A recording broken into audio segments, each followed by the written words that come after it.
Welcome and thank you for joining us for tonight's live event, Monuments in Memory, Deconstructing Power in Antiquity and the Contemporary. This panel is part of a two-part series on monuments being offered by the Walters Art Museum and the Dallas Museum of Art. I'm Lisa Anderson-Zhu, Associate Curator of Ancient Mediterranean Art at the Walters Art Museum. Tonight, I'm incredibly fortunate to be joined by three extremely accomplished scholars. Michelle Rich, the Ellen and Harry S. Parker III Assistant Curator of the Arts of the Americas at the Dallas Museum of Art. Erika Doss, Professor of American Studies at the University of Notre Dame. And Tsione Wolde-Michael, Curator of African American Social Justice History at the National Museum of American History. Please check out their bios on our events page for more information on their work. This evening, we'll be presenting some brief perspectives on monuments, followed by discussion and questions. Part 2 of the series will take place next Thursday, May 6th. That event will be a discussion about the same topic, but with a panel of contemporary artists. For more details on next week's events and participants, please see the events calendars for either the Walters or the DMA. We're able to put on this series thanks to the Boschel Foundation, which funds an endowment to support both tonight's and next week's events. The Walters and the DMA host Boschel lectures twice per year, with topics focusing on archaeology and history in relation to each museum's collections. We really want to thank the members of the Boschel family for their generosity, which makes this program possible. At the Walters, thanks are also due to BGE, who sponsor our Thursday night programming. Whether you're joining us on YouTube or Facebook, please feel free to type a question into the comments, and we'll address them as time allows at the end of the program. Let's just get started. Monuments are meant to help you remember something or someone. One of the nicknames of Baltimore is Monument City. In 5 minutes, I'll briefly mention some monuments and monumental arts around Baltimore and in the Walters, and the ways I see connections between ancient and modern monumental practices. As we embark tonight, we're blessed by the Apkulu at left, who was originally placed at a doorway of a palace to bless whatever crossed his threshold. We'll come back to him in a few minutes. At right is a view from the curatorial offices of Baltimore's Washington Monument, set up in honor of George Washington. The name of the neighborhood around the monument is known as Mount Vernon, memorializing George Washington's home in Virginia. The basic shape of a column with a statue on top follows ancient examples. The Washington Monument in Washington, D.C. is an obelisk. That form has been used for monuments as far back as the Middle Kingdom in Egypt, more than 4,000 years ago. Next slide, please.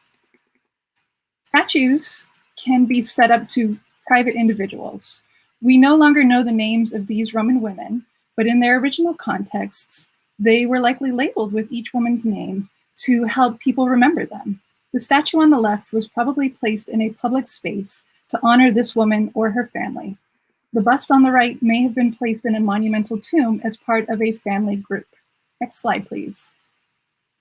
These are fragments of 2 temples in the Nile Delta in Egypt.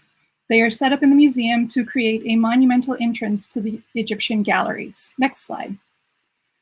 But in this context, what I find most interesting is the style of the carvings. Dating to the 3rd century BCE, when a Greek dynasty ruled in Egypt, they are in an Egyptian, not in a Greek style. The text calls Ptolemy II, the Greek king, a son of Ra, and shows him venerating Egyptian gods. Ptolemy uses the style of the previous ruling power to claim legitimacy. Next slide. The Romans had a practice that classical scholars call damnatio memoriae, damnation of memory, where someone might be declared an enemy of the people, their property seized, their inscriptions removed, and their images destroyed or recarved. Other ancient and modern people practice this as well.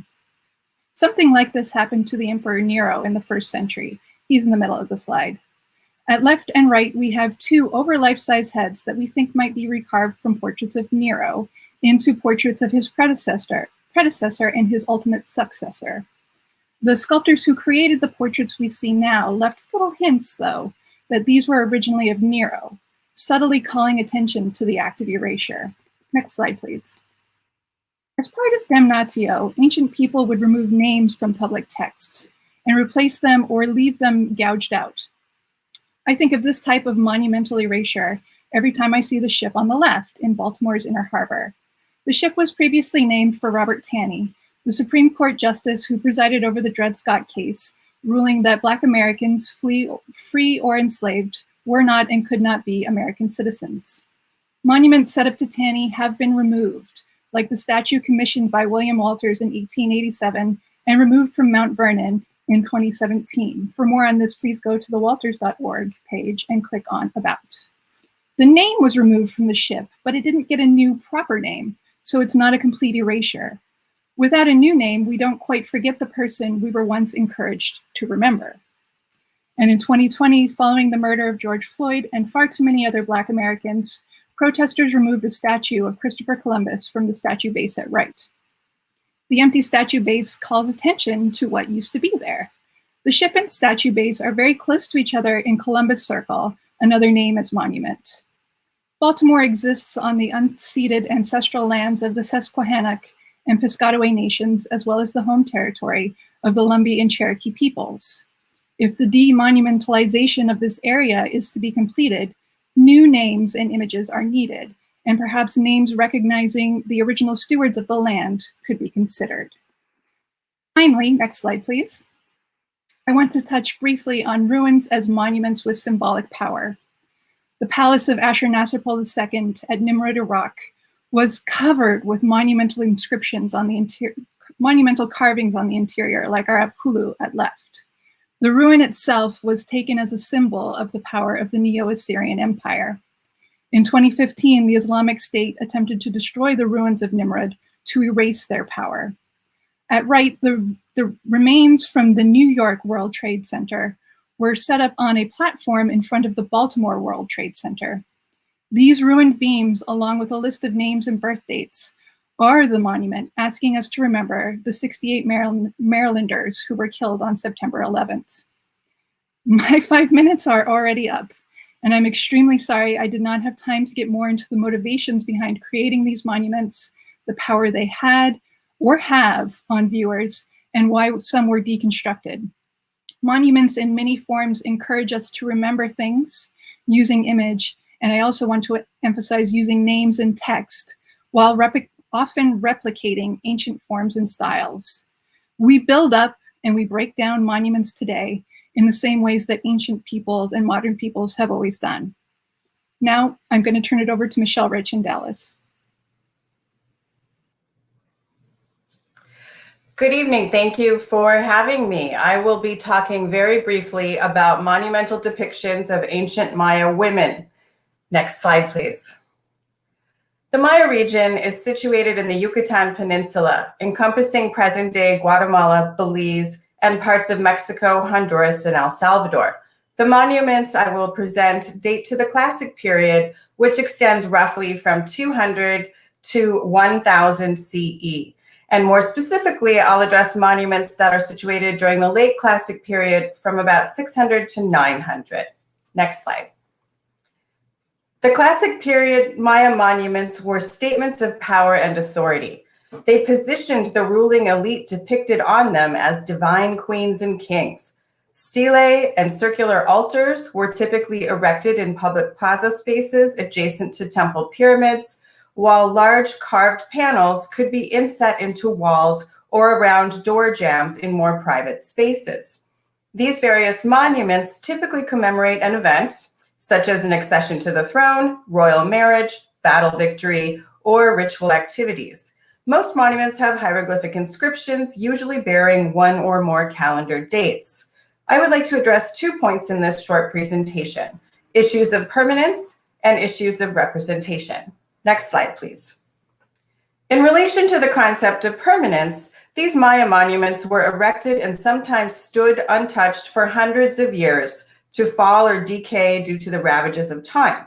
Sometimes, however, they were manipulated by the ancient Maya themselves, perhaps many generations after their initial placement.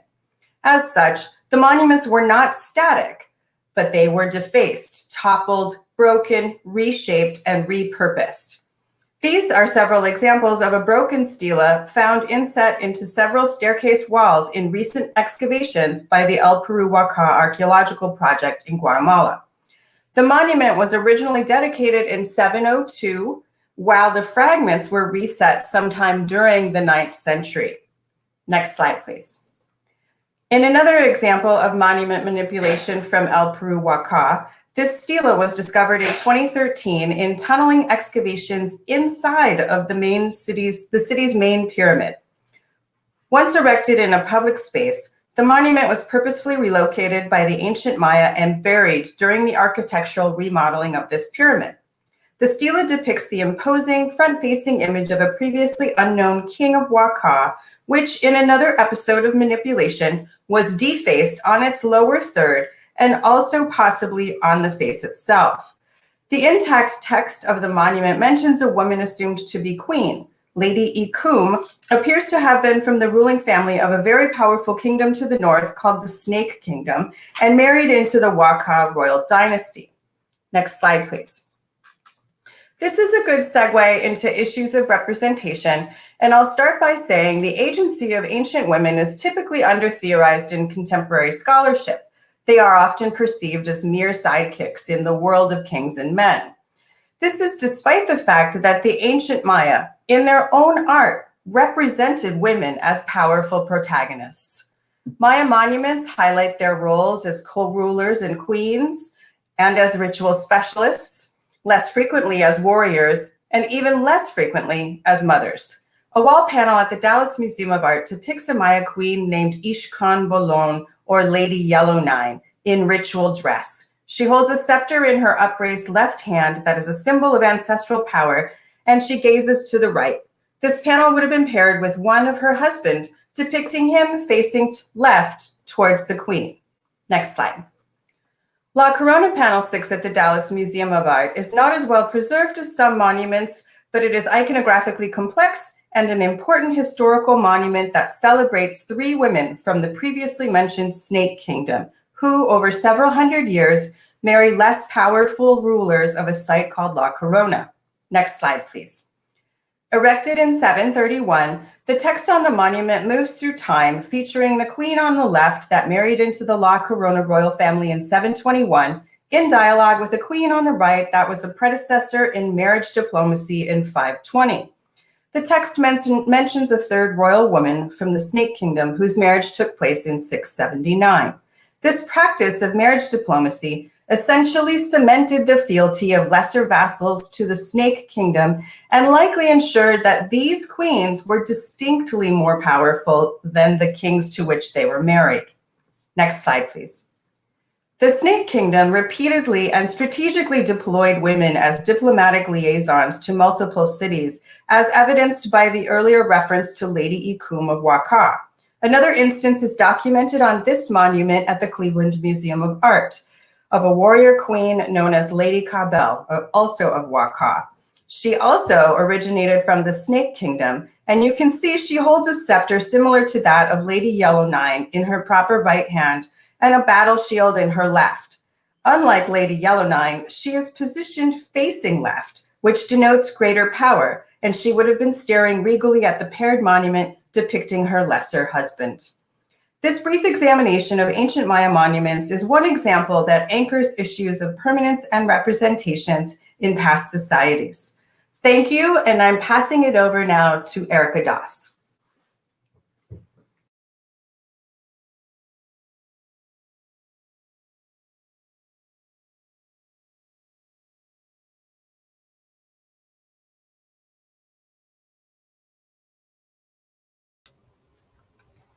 Okay.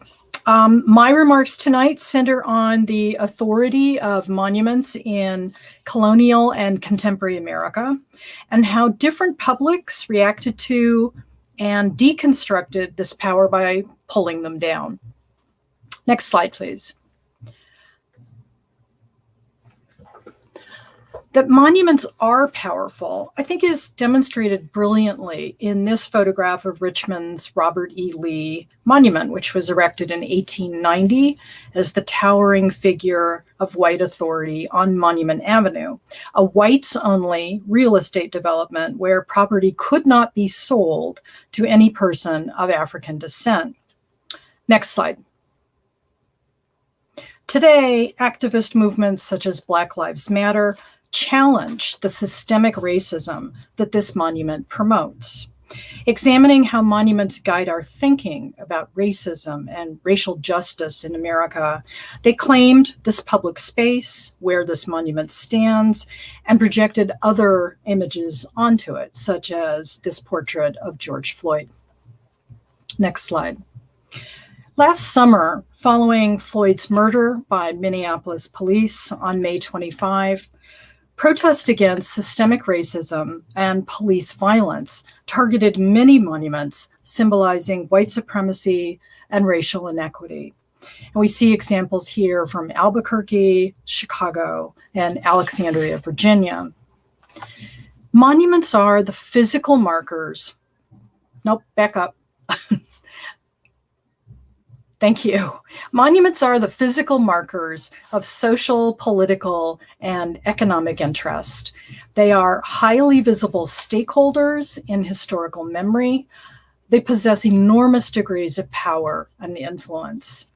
Their symbolic capital, following Pierre Bourdieu, helps shape and direct public perceptions of social order, political transition, and national identity. When monuments seem to represent histories and politics that Americans deem aberrant and inappropriate, when they possess what we might call negative symbolic capital, they may be defaced and removed. I call this process cultural vandalism, damaging and or removing public art for sociopolitical reasons related to understandings of national identity and national purpose. Next slide. Cultural vandalism has been a consistent practice in American history. On July 9, 1776, General George Washington organized a public reading of the Declaration of Independence in New York. Thomas Jefferson listed 27 grievances against the king in the Declaration, summarized in this sentence: "A prince whose character is thus marked by every act in which may define a tyrant is unfit to be the ruler of a free people." Inspired by words encouraging them to dissolve the political bands of tyranny and seek unalienable rights of life, liberty, and happiness, the crowd pulled down this 2-ton statue of the king, modeled on a Roman statue of Marcus Aurelius. Note the participants included in Ortel's version of this scene: women, children, merchants, working men, people of color, Native Americans. Next slide. In 1857, William Walcott similarly painted the transfer of power from the king to the people and America's transformation from colony to nation. The toppling of this monument in 1776 reveals sacred power falling to the people and suggests how rituals of vandalism and removal legitimate claims to or desires for new forms of social and political authority. Next slide. These rituals and practices of cultural vandalism continue today, sparked anew by recurrent, deadly episodes of racist violence, such as the Unite the Right rally in Charlottesville in 2017. This rally was held to protest the Charlottesville City Council's decision to remove the city's Confederate monuments. Next slide. Encircling this monument to Lee, alt-right neo-Confederates grasped torches and chanted Nazi slogans referencing racial purity. The next day, a woman was killed and 19 people were injured when a neo-Nazi deliberately slammed his car into a crowd of counter-protesters. Next slide. Within days, Confederate monuments were toppled and removed across the country. In Durham, this statue of a Confederate soldier erected in front of the county courthouse in 1924 was torn down. Next slide. In Baltimore, this monument honoring Lee and Stonewall Jackson was removed, along with 3 other monuments representing white supremacy. Protests about them had been ongoing for decades, and Maryland Governor Larry Hogan called their removal the right thing to do, adding, "The time has come to make clear the difference between properly acknowledging our past and glorifying the darkest chapters of our history. Next slide.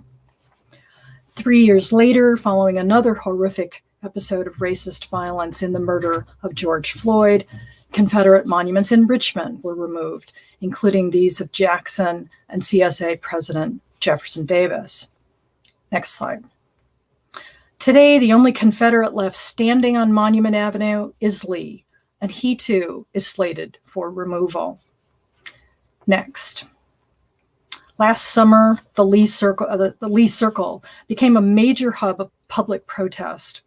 Covered in spray-painted slogans, the monument was lit up at night with projected images of Harriet Tubman, Malcolm X, Martin Luther King, and George Floyd. Next slide.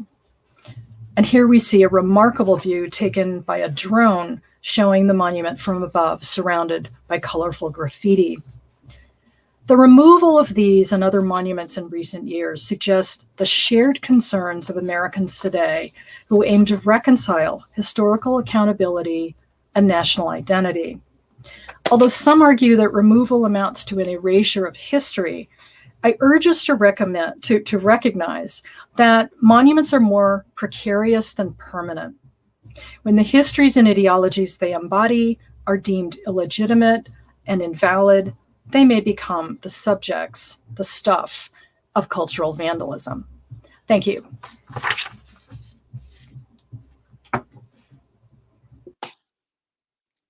Good evening, everyone. Just a disclaimer that the views expressed here are my own and do not represent the official position or views of the Smithsonian Institution.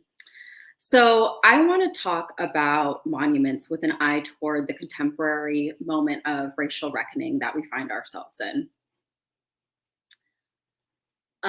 BLM protests last summer brought focused attention to a range of issues related to racism around the globe, including monuments. And these grassroots demands to dismantle and even destroy racist monuments have challenged the museum and heritage sectors. These are professions that are essentially founded on the very notion of preservation. And of course, publics have taken action in a variety of ways as well, as you see in the image here of the dismantling and drowning of the monument to slave trader Edward Colston in Bristol. Next slide. But while contemporary images of activist responses to monuments are etched in our minds, it's important to ground ourselves in the little known history of what I call a Black iconoclastic tradition. Pictured here is the Black community of Charleston, South Carolina in the 1890s. To the left, you'll see or excuse me, to the right, you'll see this image of the monument to pro-slavery advocate John Calhoun, which was meant to dominate and regulate Black life in public space. What the historical record tells us, though, is that the Black community of Charleston would regularly assault the statue, chipping away at it, scratching it, even eventually shooting it to leave their mark. So for Black people in Charleston nearly 130 years ago, the politics of memory were so urgent, it was literally worth risking their lives for. I should mention, you'll see the statue's spatial relationship to the historic Mother Emanuel Church. That was the same site of the 2015 racist mass shooting. Next slide. So this Black iconoclastic tradition toward racist monuments was so effective that the statue was remade to tower over 100 feet into the air where it couldn't be touched, and competed with the steeple of the oldest AME church in the southern United States. By 2020, though, the monuments debate really bolstered local organizing that stretched back to the 1890s, and the monument was finally removed, as you see pictured here on the right. Next slide. But so the real question that people are asking today is, what do we do with these monuments? Many of the calls for putting monuments in museums have come from those outside of our field. For museum professionals, this is not a clear-cut issue because not all museums are the same. So we have to think about how a monument would read very differently in a general history museum than it would in an art museum, for instance, or how it would read in a Black history museum. From a collections management perspective, we have to think about, does it make sense to expend what are oftentimes limited resources preserving a massive object when a museum might do other things with those funds, like preserve the history of people of color, for instance. From a curatorial lens, you have to think about, do you keep the plinth? Do you not? Without the plinth, the power might be stripped away from the monument. Or alternatively, could the very act of having an object of white supremacy in an elite museum space make it somehow more palatable? Or maybe displaying monuments with the marks of destruction is enough. Whichever way you look at it, in terms of a large-scale program that answers what to do with these monuments for the long term, we just don't have good models. Next slide. But as Erika also outlined, that hasn't hindered activists and artists inspired by BLM from responding in a variety of strategic ways. From Nicholas Galanan's reimagining of monumentality to the remaking of racist monuments in Richmond with this new almost subgenre of BLM hagiography. Next slide. It also includes the direct action and political organizing that we see in places like Berlin that have led to the renaming of streets, and the more radical actions of activists like Diabanza, who actually goes into colonial museums and essentially takes back objects at risk of jail, fines, and his personal safety even. Next slide. I'd like to close by bringing us back to that Colston statue that was drowned in Bristol. In its place today stands the work of Mark Quinn, which you see on the right, who, like many of the artists that we just touched on, is helping us reimagine the future of monumentality.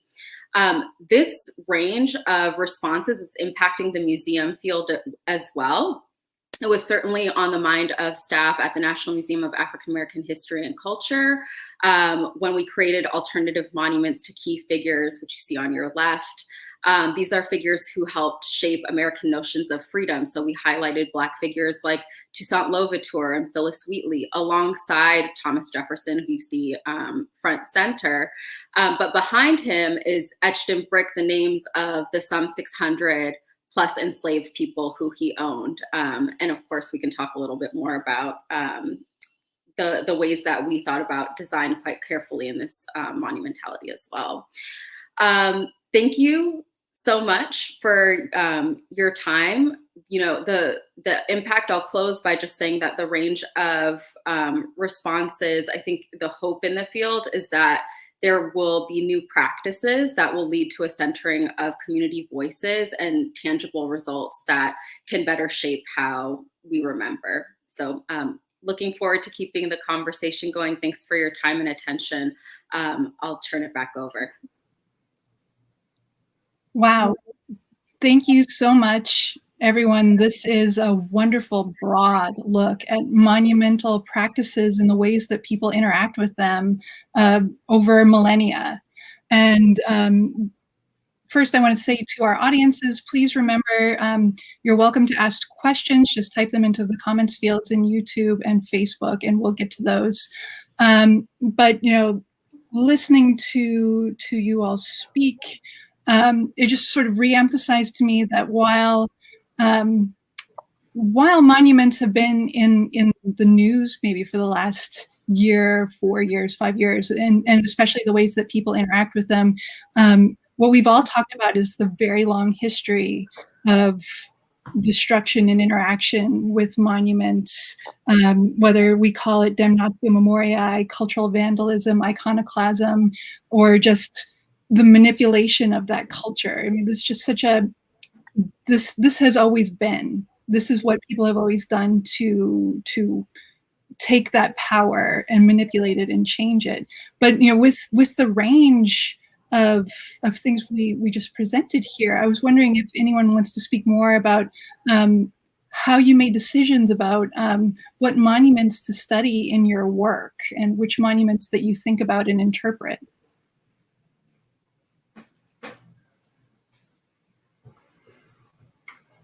I can jump in on that one to start.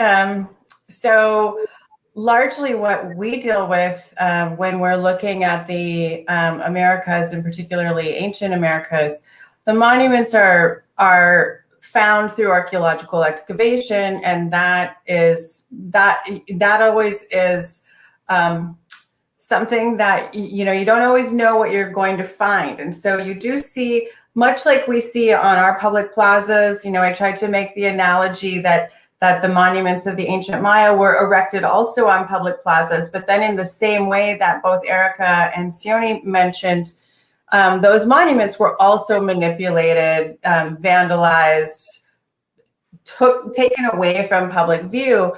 And so then when you find those fragments, either in tunneling excavations or in surface clearing excavations, it's always a surprise, because really you're going to find a new moment of history that you can use to help more deeply understand the Maya. One of the things that I think is super fascinating about this panel is that I'm hearing the other panelists talk, and I'm picturing what the Maya were doing in their cultural centers and how they might have been reacting to previous regimes or previous social norms. And I think that is super fascinating, and we can take this lens and direct it across time, especially with all of the pivotal research and inquiry that we're seeing in the present day.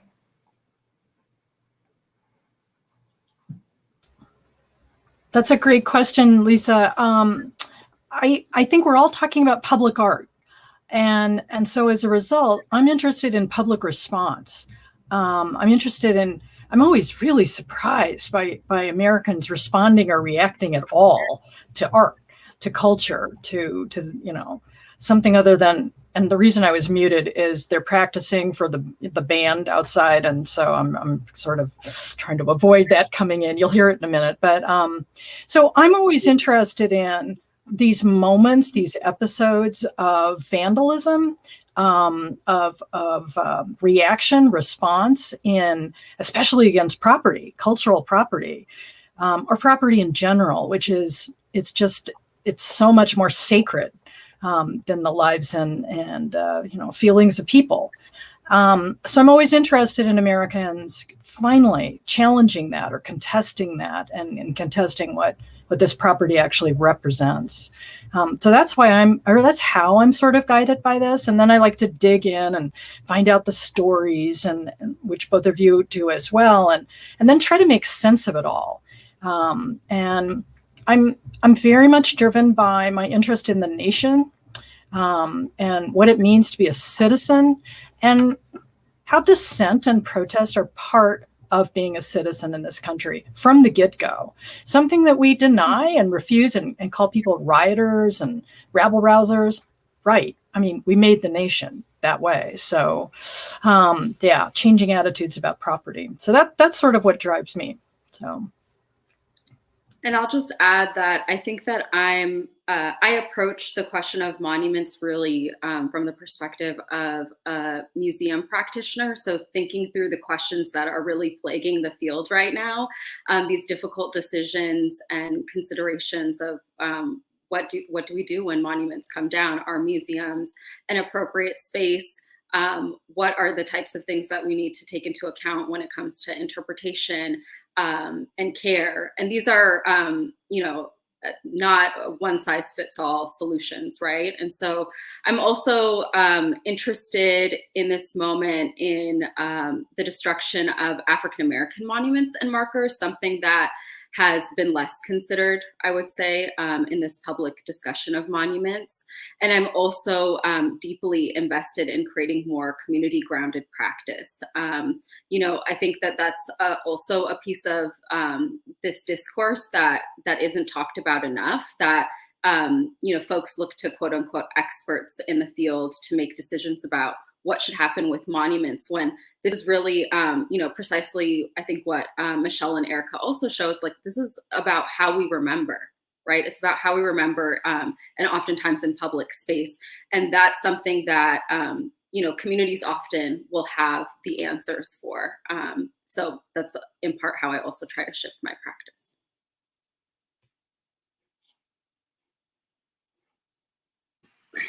The wonders of technology. Very sorry for the brief.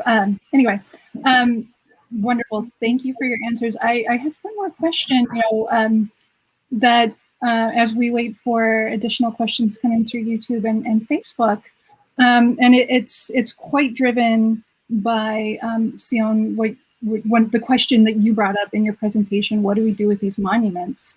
And as we were looking at this range, I'm sort of interested in the idea of like, what do we preserve of this? When the monuments that I chose are things that I see and things that make me think.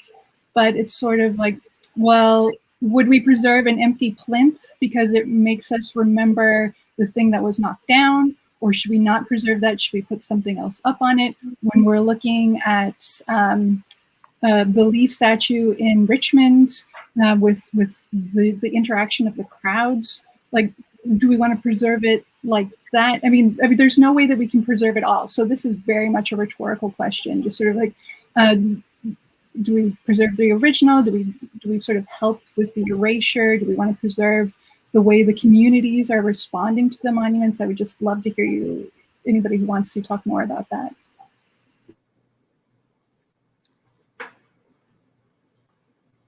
Well, I think, my response, which is probably doesn't come as a surprise at this point, is that when it comes to the question of both preservation and interpretation, there is no simple answer. And that's something that I think we just need to become more comfortable with.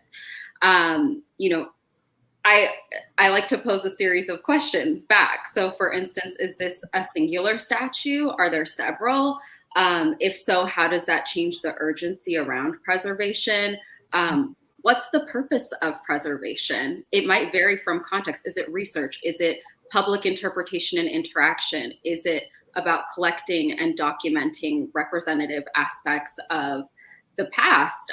Or is it about creating some sort of comprehensive collection? And then, of course, I think there's the reality that goes into this conversation about care that varies between different types of museums and institutions, which is, can we justify the resources that go into care? Should we have the same standards of care across the board? And again, my big shtick is like, where is community consultation in all of this? So I think, to your point, Lisa, it can look a variety of different ways. But I also think we should pay close attention to what are the institutions that are taking these objects in, and what do they feel like their responsibility is. I think it's really telling that Black-owned museums haven't rushed to take these monuments in and preserve them. And of course, if they did, that would have a dramatically different reading, right? So all of these aspects need to be taken into consideration ahead of how we think about the actual interpretation. Yeah, I think those are really good points. And if I could add to that, I think we're in a real state of confusion about property or about stuff in general. There are these expectations. Oh, well, museums will take care of it. I mean, if you guys really want to take them down, they'll just take care of it. And I'm like, are you kidding? Have you talked to museum people lately? They don't want a deal. And also, that's just shifting it from one public sphere to the next. And that's sort of the point, isn't it? Oh, they'll legitimate it in a new and different way. And most curators and directors are like, oh, no, this is toxic. We don't want to deal. Nor would they even be permitted to deal with, in the ways that the material would actually require. I've also heard people say, well, they're going to go back up. And I'm like, you've got to be kidding. A lot of the stuff that's been taken down is really damaged. And it wasn't very great stuff to begin with. So, I very glibly say, oh, let's toss it all in toxic waste dump and not curate it, because I think one of the big aspects here is, if we're truly going to deal with the fact that these are disgraceful, then we need to continue the disgrace by not curating them in museums or public spaces. But I just want to emphasize how we're really confused, because there's an assumption that we'll take things down, but we'll preserve them. And this has been ongoing for decades now. After 9/11, all of the temporary memorials that were created were saved. People demanded that they be saved. This is an enormous burden placed on local and regional museums all over the country. And I think we're in that same sort of conversation right now. There's just this assumption that things get preserved. And I would like us to think a little bit more seriously about, no, we throw stuff away all the time and things can't last and nothing lives forever. Those are hard decisions to make, but I think that the lessons of past cultures teach us the same things, that not everything is preserved all of the time. Things are dismantled, whether it be monuments or buildings, and we see that across the globe, across time. And who makes the choices of what gets preserved and what doesn't? Those are very situational questions, as you both have addressed. So I think that the expectation that everything will be preserved is a false expectation. And I just want to push back just slightly. I don't think that Erika's saying that everything should be destroyed necessarily. Maybe you are.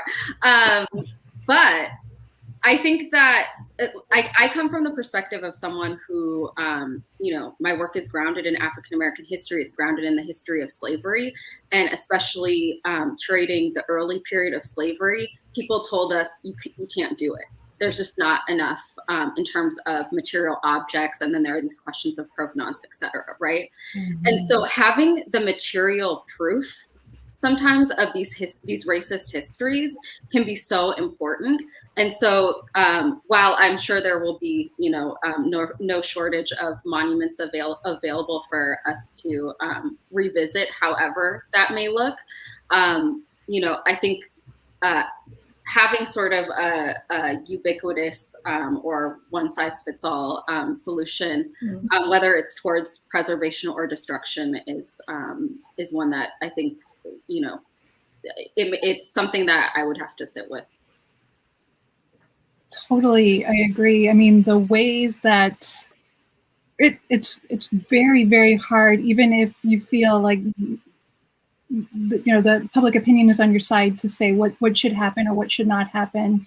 Jan Thorman says, one suggestion in Baltimore was to melt down the bronze statues and use the bronze to make other statues.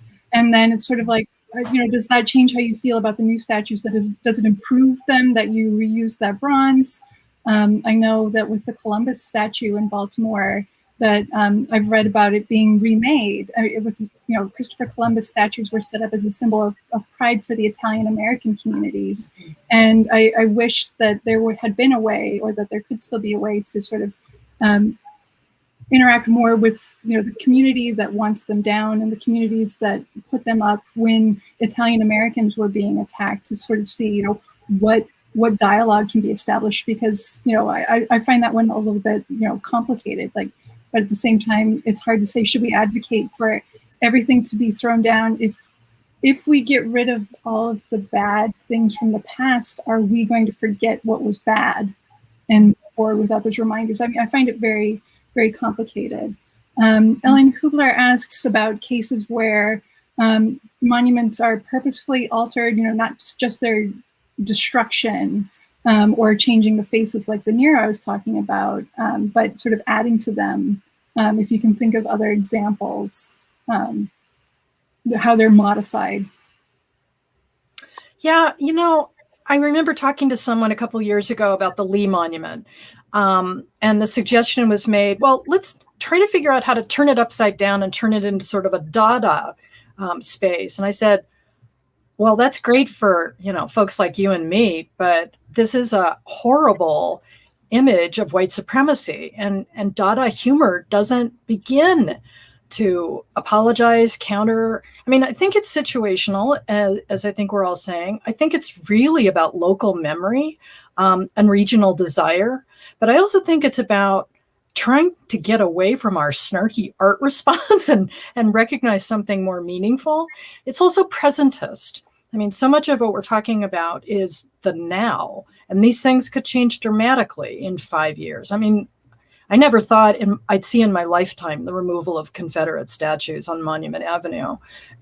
So, you know, things do happen, which is amazing. And I appreciate the question about the melting down, and I'm glad to hear people recognize that. We melt stuff down all the time when we have a war, and we reclaim.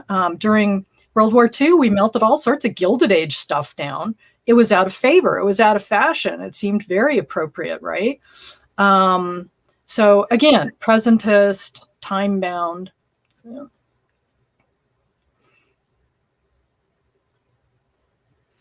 And Sheila Vidmar asks about types of museums that would be the right place for monuments. And I'm particularly interested in an idea that she sort of elaborates on. It's sort of like, are there types of monuments that we think are artistically worthy of being saved, even if what they're commemorating or asking us to remember is something we don't want to remember?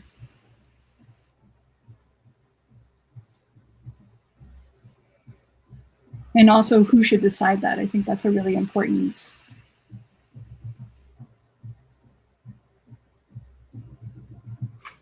These are all very complicated questions that, again, I think it's so important to say that the answers to them would be very specific, very situational. As far as the right type of museum, it depends on the monument.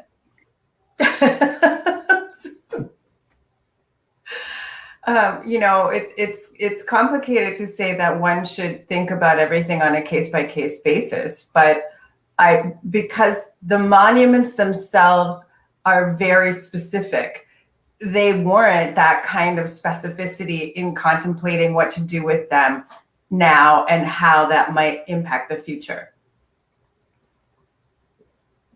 So one thing that I'm happy to share from my own museum practice is that in my work at the Smithsonian National Museum of American History, we are working to, really experiment in trying to build out a theory and method for museum practice that is grounded in the principles of restorative justice. And I think that it helps, as we get these sort of questions, I don't want folks to just feel frustrated that we're singing the same, a song about specificity. And I think when looked at through the lens of restorative justice, what's really helpful is that you have a 4-step process that basically has you examine harms. So in thinking about monuments, first of all, you're thinking about a particular community, thinking about what is the harm that was caused to that community. What are their needs? What are they saying their needs are around this piece of public art or commemoration? Whose obligation is it to fulfill those needs? So it's, it helps us think about what is institutional responsibility. And also questions about who should care for, these types of objects if they are preserved.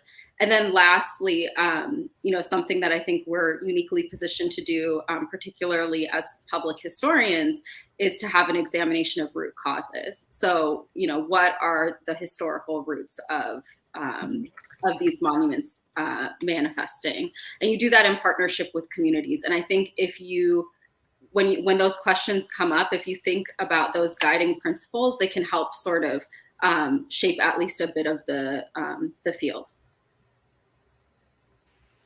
I'm curious to jump in. I'm going to ask Lisa a question, if that's okay.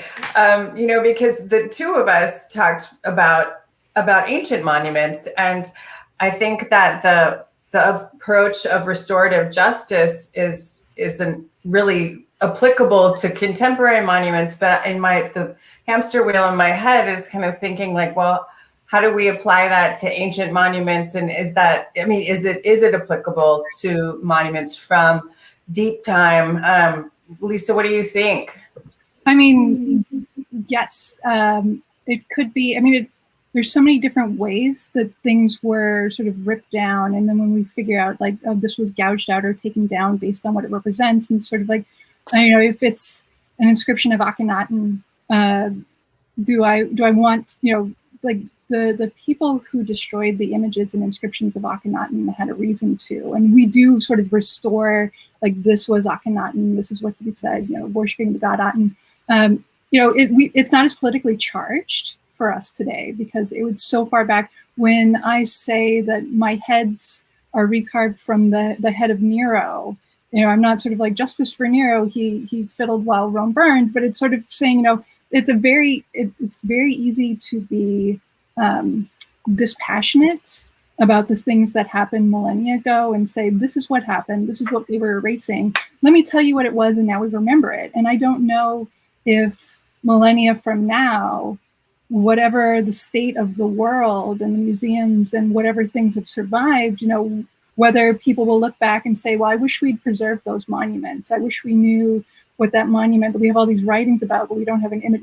Maybe I hope we'll have images. You know, whether that's how I think of it, rather than, you know, thinking of it sort of in the now. What do you think, Michelle? Yeah, I think I'm still thinking about it. It's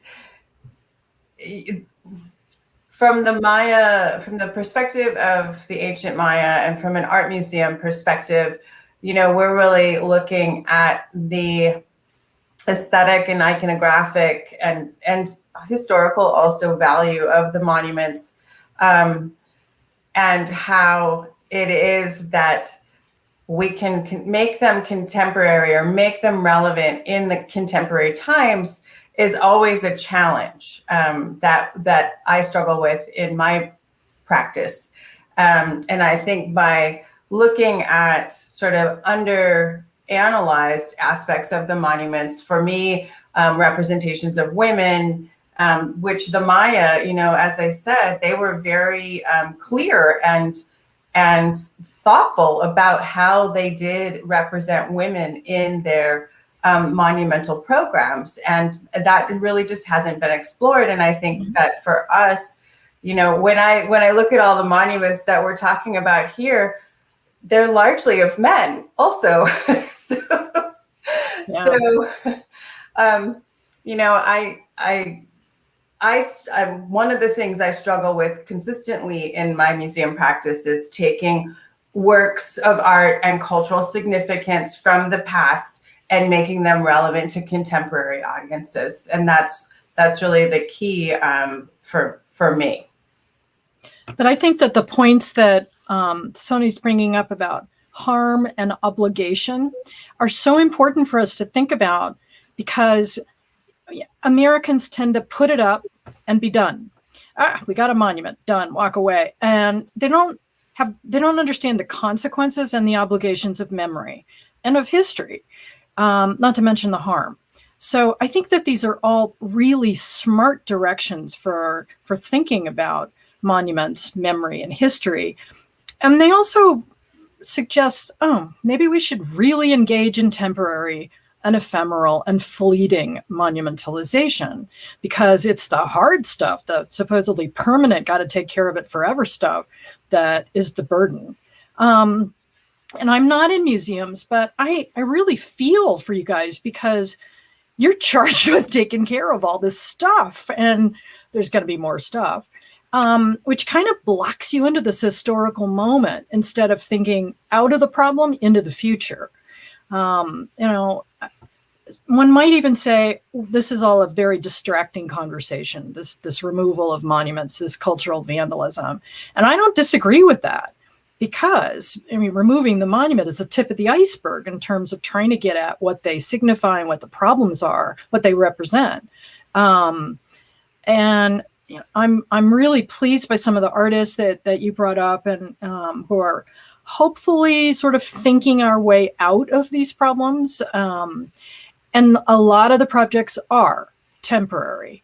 And I don't think there's anything particularly wrong with that, because if the problem is property, then maybe we need to rethink materiality itself, which is, I know it's heretical in our field, which is all about property and stuff, but it is something that we think about, right?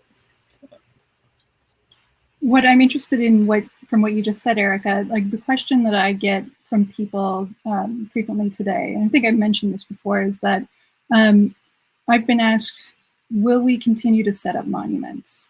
And you're talking about we should sort of rethink, like, do you think that now I'm asking all of you, do you think we'll continue to have monuments?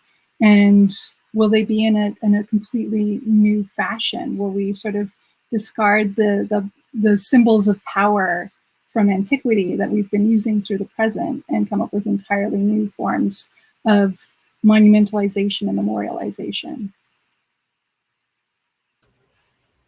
Oh, we're not going to stop. There's way too much ego and bronze making invested in this stuff. And, look, we see monuments going up in front of sports stadiums, and, it's a different kind of monuments perhaps, but we haven't stopped. What I like is like the Fourth Plinth Project in London, or, people who are thinking differently about monumentality and the obligations of memory. So there are lots of different directions.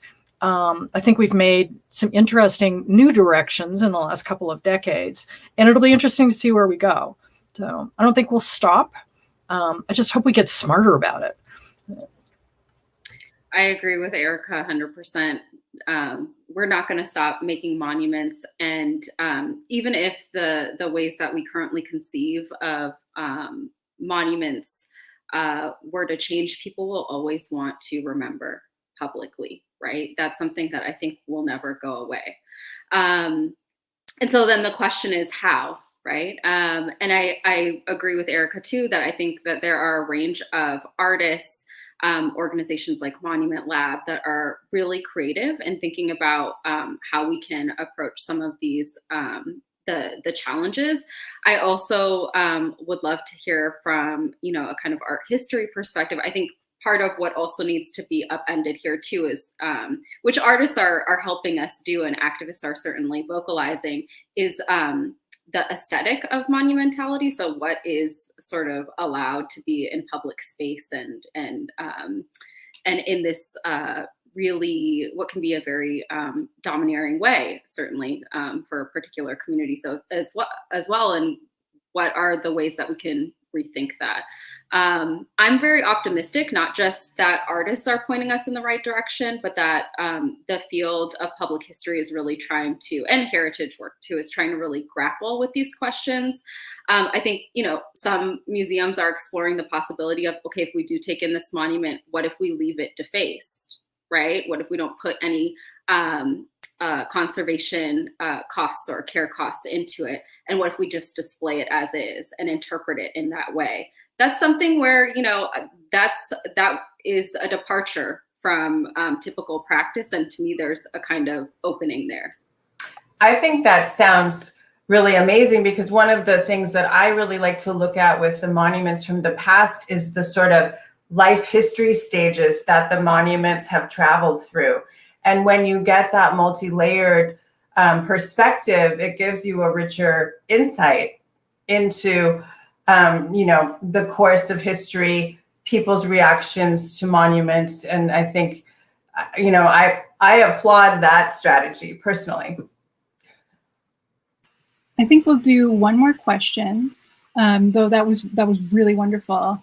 And I'm going to sort of rephrase Catherine Brudbeck's question, which is directed at Michelle, but I think it's something that we can think of more broadly about how public the monuments we've all been talking about are. So Catherine is asking specifically about the Mayan worlds and whether these are meant for the whole public or if they're just for the elites. And, as we're talking about all these different monuments, the question of audience and who's looking at them, and whether, the monuments are pitched just particularly at the people in power, or if they're sort of pitched toward everybody, toward anyone who happens to see them, and if they're only accessible to a few. I think it's very interesting to sort of unpack how visible they are and who are monuments influencing. Is it only the people who see them? Is it only the people who see them destroyed? Is it limited? And so I'll let Michelle answer the specific question first, and then I'd love to hear the rest of your responses. So again, it depends on where the monument was placed and what kind of monument it was. For example, we do have a lot of stone stelae that are erected in very public plaza spaces that are monuments to rulers, to kings, to queens, that reinforce their power and authority. You know, if you walk past that every day on your way to the market, you remember who's in charge, just like we do today.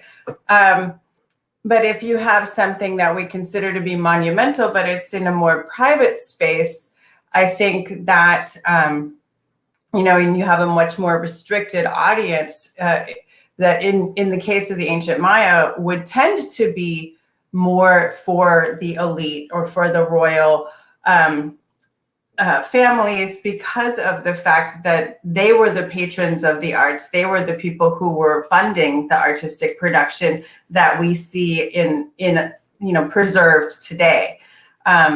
So access to resources has a big part, plays a big part in this kind of monumentality. But the programs that the ancient Maya were implementing were, I would say, basically public programs that were reinforcing the ruling status of the individuals depicted on the monuments, their power, their victories in battle. It's one of the same kinds of things we see across the world.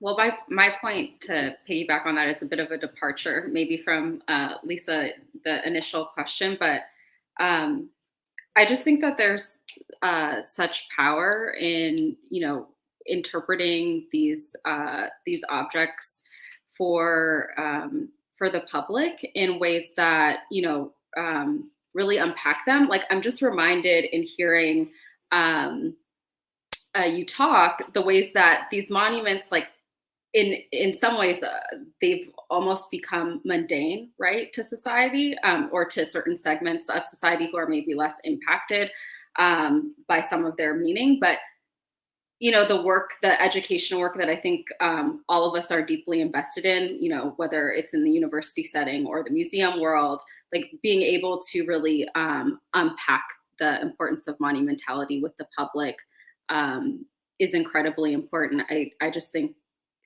maybe that's a given, but being able to, spend time with folks to really understand the importance of architectural origins, the importance of how these things take up space, how they come into being, the history that is often hidden, that, you know, folks like Erika are exploring. Like, these are all pieces that I hope that the conversation can continue. I think it's important too to recognize that publics change. The monument stays there. It erodes, it weathers, it might, you know, get damaged by acid rain, but it's there. But the publics around it are going to change and do. And what was so wonderful about the Lee Monument last summer was this was a really different public that was surrounding it, and with the projections. And I watched some videos. Wow. I mean, it became a sports court, family. You know, this wouldn't happen 10 years ago. This wasn't a family gathering place for people of color. So, you know, publics change. And as a result, the demands made on the monuments, the obligations of memory also change. You know, that poses so many questions for those who assume that there's a way to maintain them, or they have to stay within a certain model. And, you know, because public art is for publics, and publics change. So, I mean, it's a great question. And I do think that we're talking about different publics. There's a big difference between the Mayan culture and the supposed democracy culture of the US. But I also know things change over decades and millennium as well. So, yeah, I mean, we need to deconstruct the understanding of what a public is, I suppose. Yeah. This has been such a rich conversation, and, you know, time has fled. I want to thank Michelle, Erika, Tsione, your presentations and your discussion were just so thought-provoking and wonderful. Thank you for sharing your research with us and taking the time to talk more about it and answer questions. I also want to thank our behind-the-scenes team of Joy, Allison, Sydney, and Stacy in Dallas, like for making this possible. Everybody who came together to do all of this. So, and for all of you for watching. I hope you will watch again next week, Thursday, same time, technically the same place, but Dallas. So 6:30 Eastern, 5:30 Central, we'll do a panel of artists and sort of discuss the same question, well, the same idea, but from their points of view. And I'm sure it will be equally rich, and we'll all be tuning in. So thank you all for joining us. Thank you. Thank you, Lisa, and great to be with you both, Michelle, Tsione. Have a good evening. Everyone.